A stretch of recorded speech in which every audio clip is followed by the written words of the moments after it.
Guys, what's going on? I hope you guys are well. I hope you guys are staying safe. So, guys, before I get into it, it looks like Canelo and Charlo is a done deal here. It does look like it. But one of my subscribers, Elizabeth Cobra, wanted me to talk about the, cutting weight. Why, I want to touch on it a little bit. It's pretty obvious, but I will touch on it because you've been asking me, so I'll touch on it. Cutting excessive weight, right? Is very dangerous because what fighters do is that what people don't know is that water makes up a lot of weight in your body.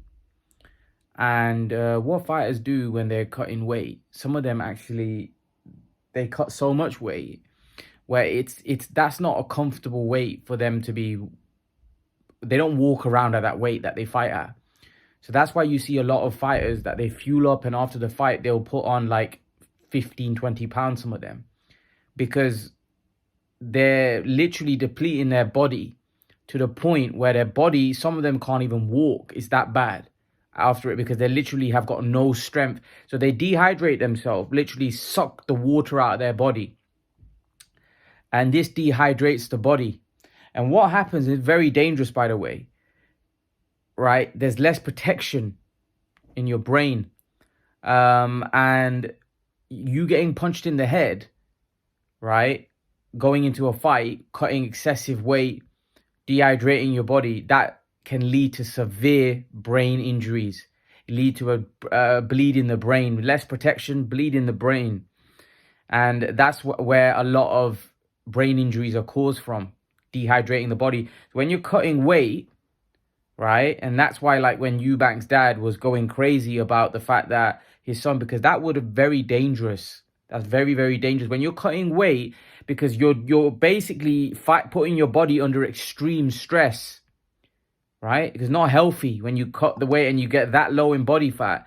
It's very, very dangerous because you're getting to the point where you're basically you're fasting and you're starving your body from water. Water is essential for your body. As soon as you start dehydrating your body for water, you're putting your body under extreme stress, right? And that can cause severe brain injuries, especially because we're not talking a guy going up on stage. I've seen people collapse on stage, like due to exhaustion, dehydration, right? Can you imagine going in a boxing ring when you've had to? Because let's be honest, when you, and also another thing, psychological issues, you feel weaker. You feel weaker when you don't feel strong. And when you, like, I've gone on diets before, when you're cutting weight or you're losing body fat, that you're weaker. Your strength, everything is affected. Yeah, your ability to probably hold a shot will be affected because you're not as strong. You feel weak, right? So your ability to take a shot, everything, you just feel low. So depleting your body from water is very, very dangerous. So cutting excessive weight when you move up and then move back down, especially when you put on muscle, if that is clean muscle, then you have to take that muscle off. That is also a problem for your body, especially if you're getting up in age. Right? When you're getting up in age, you naturally start to put on weight because your metabolism slows down, right? It's not as quick as it used to be. That's why you see when people are young, 20, 22, a lot of people are quite slim. But as you get older, you might be eating the same, but your metabolism slows down. Your metabolism slows down, and you're eating the same, and you put on weight.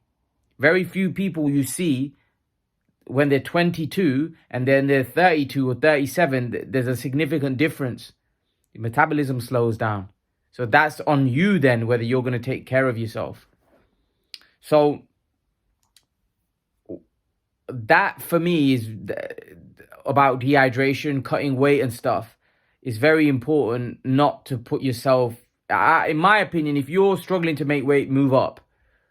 Don't worry, because it's too dangerous, man. It's too dangerous getting punched in the head, less protection. I mean, starving yourself with water, brain issues, brain injury, and you don't mess around with your brain. Don't be that basically your whole body functions with this. Yeah, without this, you can't do anything in life. You're like a cabbage. a vegetable if this goes wrong. Yeah? So that's my take on that, right? Now, moving on to the boxing. Canelo Alvarez and Charlo look like it's a done deal. It looks like a done deal. And you know what the crazy thing is? And by the way, I know I said I was going to do one about Spence Crawford. That video's coming. I'm probably going to do that with Salman. That video's coming. So hold your horses. It's going to be a good one as well. Because me and my brother are going to go at it because we both have different opinions about this fight. But this looks like a done deal. And I don't want to hear any criticism because how many people were saying that Canelo Alvarez was ducking Charlo, ducking Andrade. Now he's fighting Charlo. People are starting to criticize the fight. And I knew it. They're going to say, oh, well, Canelo's fighting Charlo because this is what I'm saying. And if Canelo beats Charlo, right? And even if Canelo was to fight Andrade, right? People will say, oh, look, he waited for him to get old. And now people are saying, oh, look, Canelo's fighting Charlo because he's inactive. I've seen people in my comment section say that.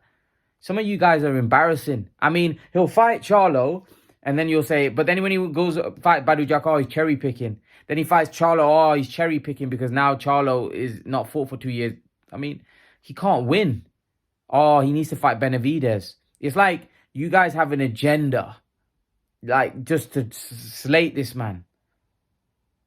I mean, if he fights Charlo, how is that a bad fight? I mean, a lot of you wanted to see the Charlo fight. You were constantly coming on my channel saying he's ducking Charlo. Now he fights Charlo. Oh, well, Charlo's been out for 2 years.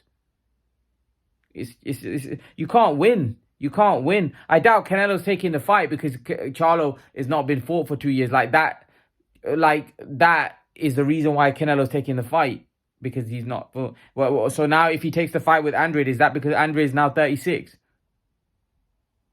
It's like he can't win. Because you guys, it doesn't matter what Canelo does. You will just keep changing the goalpost. You know, if Canelo goes in and beats Benavidez, you'll say, oh, well, you know, he ducked Andrade. Well, you know, it's just, he never win. He can never win because you guys already have you already have an opinion that's already made, which is you aren't going to change. So he now fights Charlo. I mean, my good friend Michael Parsons came on and said, oh, well, Canelo's a rubbish champion. He went up and fought, he's going up and fighting Badou Jack, rubbish fight, this, that. But now he's fighting Charlo. If the rumors are true, he's fighting Charlo. What is Charlo rubbish as well now? I mean, this is what I mean. It's like, you can't win. You can't win because it doesn't matter what he does, he's going to get criticism. Because there's not many guys out there. Like, he could have fought Bivol. But again, Bivol's not being easy. Bivol wants things on his terms. Canelo's the man. At the end of the day, yeah, Bivol beat him, but that doesn't mean anything. Because Canelo's the one that's bringing the paper, not Bivol. If Bivol fights somebody else, Bivol ain't going to get paid big money. Canelo could fight anybody and he's going to get big money. So Bivol really needs Canelo for if Bivol fights Boazzi, he's not going to get paid big for that. What's he going to get? $2-3 million? What's he going to get for Canelo? What's Canelo going to get? What did Canelo get for Ryder? I'm sure it wasn't $2-3 million. What's Canelo going to get for Charlo? I'm sure it's not going to be $2-3 million. So Canelo's got a lot of options. And even like Benavidez, they were talking 50 mil. So Canelo's not going to get $2-3 million. So all of these guys, like if they don't fight Canelo, that's what they're probably going to get paid, $2-3 million. Canelo's not going to get paid that. You fight Canelo, you're going to get 5 times probably what you're getting, your worth. So Charlo, if he's getting 4 million, he's probably going to get 16, 17 million. You know, because that's what Canelo's bringing. Canelo's bringing big money to the table. He's bringing a big name. And that gives you a big payday. So I don't think Canelo gets the credit and the respect. And like I said, if he does fight Charlo now and beat Charlo, people are just going to say, oh, well, Canelo picked the fight because he knew Charlo was done. You know, so Canelo ain't going to get credit for that fight anyway. So at this point, Canelo should fight Charlo, then probably look to make a Benavidez fight. Benavidez, I think, is playing games. I think they were always going to fight Morel, and they're just trying to use Canelo. You know, I mean, some of his stuff is bizarre. I mean, yeah, I just find some of the stuff that Benavidez does bizarre. And I think Charlo's at the point of his career now where he probably wants to fight Canelo because he probably thinks that, look, where am I going? I'm not going far. I might as well fight Canelo and get a big payday. If I lose, I lose. You know, if I win, who knows? I'll have it off. I'll get a rematch. So, yeah, that's my take on it. Leave your thoughts in the comment section, but let me know what you think, and I'll see you guys in the next video. Peace.